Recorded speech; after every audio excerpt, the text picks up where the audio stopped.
hasa tunapoendea kwenye kipindi cha uchaguzi. Kwa hiyo mimi nataka nipongeze jambo hili. Lakini jambo lingine la pili ni kwamba niwaombe niwashauri kwamba jambo hili lisiishie hapa.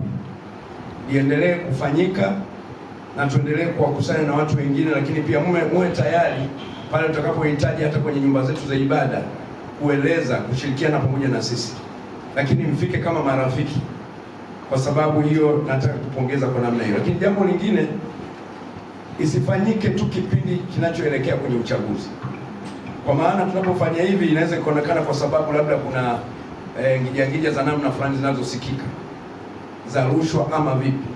Lakini ifanyike kama ndio desturi yetu ya kufanya mambo kama haya, kwamba tuwe na yale mazoea ya kukutana mara kwa mara, kujenga nchi yetu, kuwahamasisha watu namna ya kujua uzalendo kama somo la uzalendo.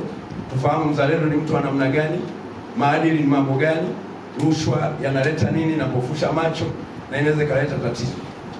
Jambo lingine la mwisho la kushauri ni kwamba imekuwa ni dhana kwamba unapotoa siri ya mtu kama huyu tayari huenda ikatolewa taarifa kwamba ningejua wapi, si kuna mtu amesema.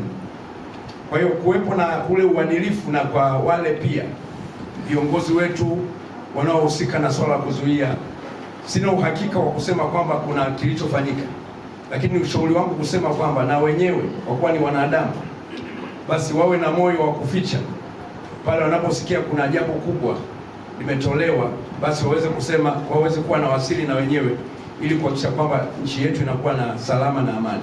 Kwa hiyo ushauri wangu ni kwamba katika kushirikiana kwetu kutoa hizo taarifa, kutoa hao watu wenye taarifa mbaya kwa ajili ya nchi yetu, basi tushirikiane kwa pamoja na kuheshimiana.